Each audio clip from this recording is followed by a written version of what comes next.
Hello and welcome back to Tommy's Top Shelf Comics. I'm Tommy, joined by Murphy. Hello. We're back with the top 5 comics of the week for June 14th, 2023. Murphy, Yes. these comics were last week's next week's comics. Now Now they're this week's comics. And now we got to talk about them. Oh, man. So are you All ready? right. We're going to kick it off. I am ready. Are you ready to with go number for the 5, top 5? Pen and Ink, Something's Killing the Children, number 1. So Boom Studios is proud to present Pen and Ink, a deluxe art-focused format featuring stunning black and white interior inks with artist commentary. Begin your collection with this premium reformat of Something is Killing the Children, number 1, celebrating the start of Erica Slaughter's epic journey with exclusive notes and annotations from artist and co-creator Werther Deladera. Yeah, this thing's going to be sweet. Yeah, I'm super excited. I mean, if you listen to the channel, you know Murphy and I are big Something's Killing the Children fans. So Big fans.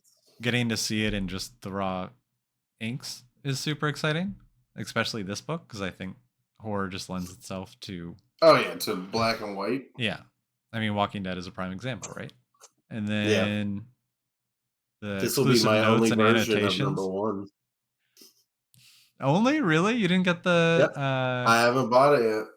No, I haven't gotten any number 1s. I thought there was a local comic shop day. Of Something is Killing the Children? There's like a rainbow foil version. No, I don't have that one. I missed this book completely. And I live every day regretting it. So don't miss this one. Don't be Murphy. Don't miss Definitely this do one. not miss this one.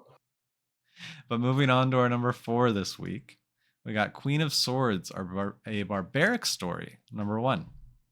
Spinning out of the pages of Barbaric comes an all-new, standalone, rip-roaring fantasy adventure filled with mayhem, humor, and a bloodthirsty weapon that just won't stop talking. Sarah is a witch with a checkered past. Ka is an assassin with an agenda all her own. And Deathheart is a barbarian who wants to bash everyone in her path. They'll have to unite their unique skills to track down a powerful foe who's tied their lives together. Get ready to meet your new favorite instrument of death and evil, Gabar, whose spirit is now trapped in Deathheart's sword.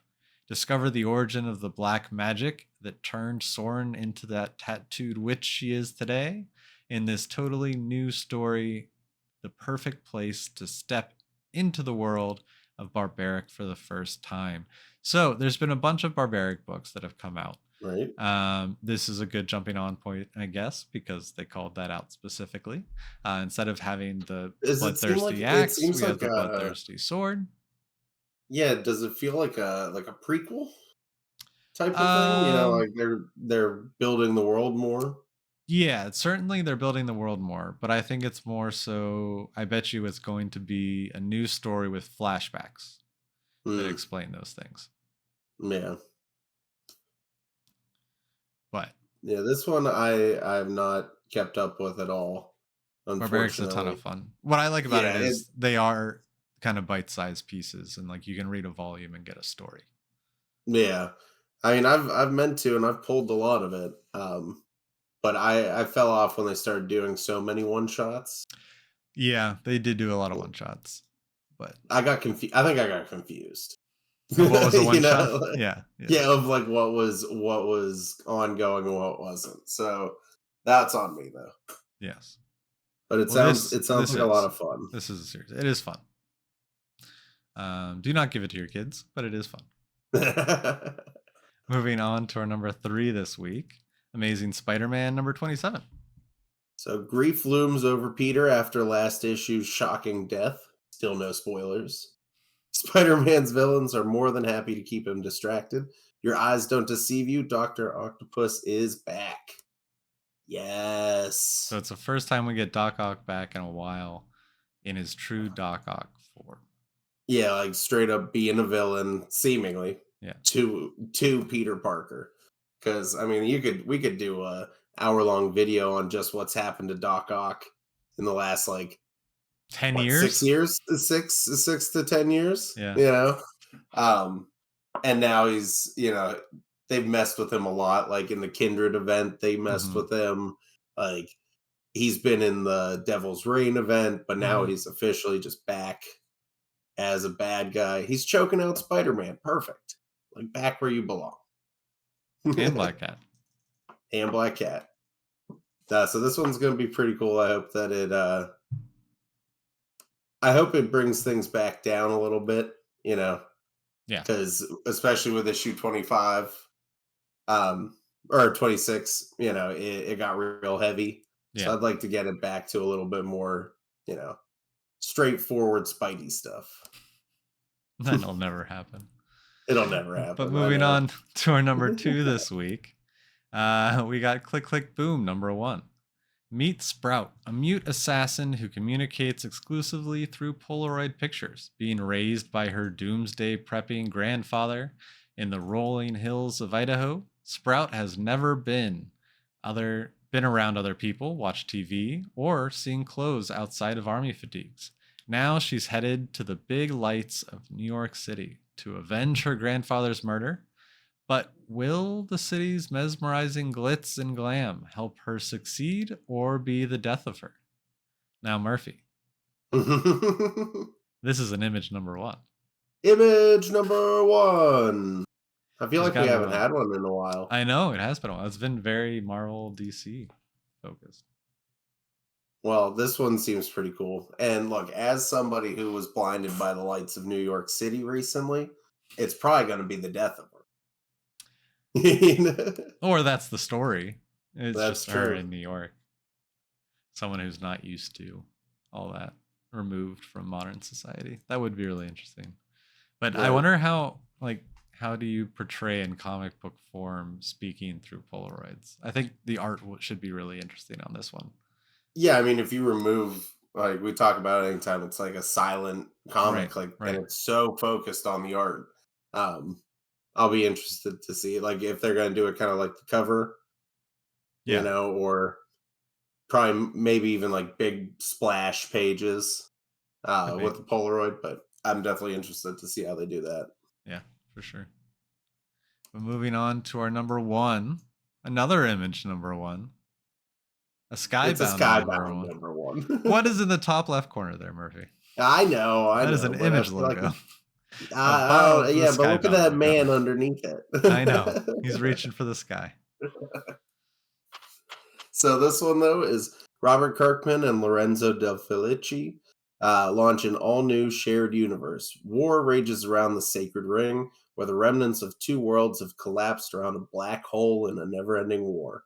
However, when pilot Derek and his rival Salila both crash on a desolate planet, these two enemies must find a way to escape together. But are they alone on this strange planet?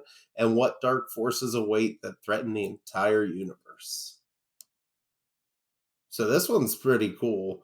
I mean, Robert Kirkman, anyways, just like it's gonna be a wild story. But from what I've read, also the Transformers are in this universe. Yep. That's the new universe they're starting to create. Wait, really? Like, so there's just going to be Transformers in it? Probably not Oh, yet, but like okay. this is supposed to be happening at the same time as anything Transformers Oh, yeah. One of the first comments comic is related. this issue's sure going to be more than meets the eye. Yeah, like all of a sudden it's gonna be like Starscream's the bad guy. Yeah. You know, something like that. Or just, I mean, Optimus Prime might just roll out of nowhere. Oh, so You know? okay. It has been confirmed. Non spoiler at this point. Shared universe with G.I. Joe and Transformers. Oh, dude, there you go. Get a big old crossover. What is this comic? Right.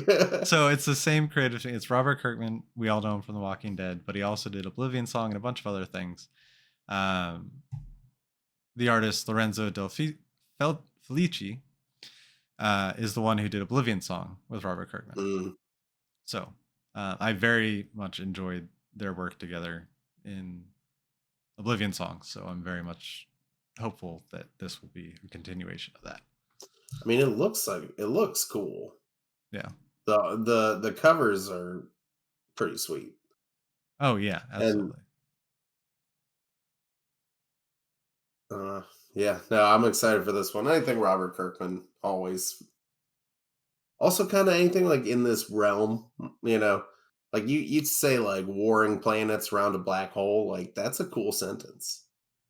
Yeah, I'm down. yeah, yeah. The issue 2 cover gives me very Star Wars vibes, but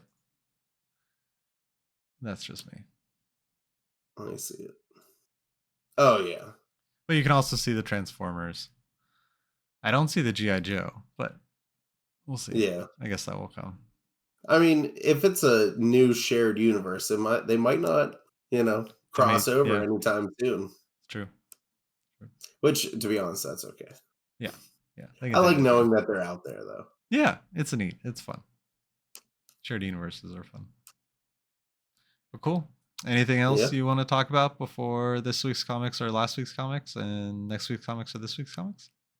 No. I mean, I bought my Comic Con ticket. Hey, New York. It's time. It's time. New York City, I'm coming back, baby. Very exciting. Very exciting. It will be a quick trip. It'll be in Comic Con out. Yeah, But for sure. so hopefully we'll be seeing that. And yeah, I don't know. Other than that, I'm pre-ordering my Spider-Man 2 collector's edition. Looks awesome. Yeah, it does look sick. Uh, other than that, no other news or anything like that. Cool.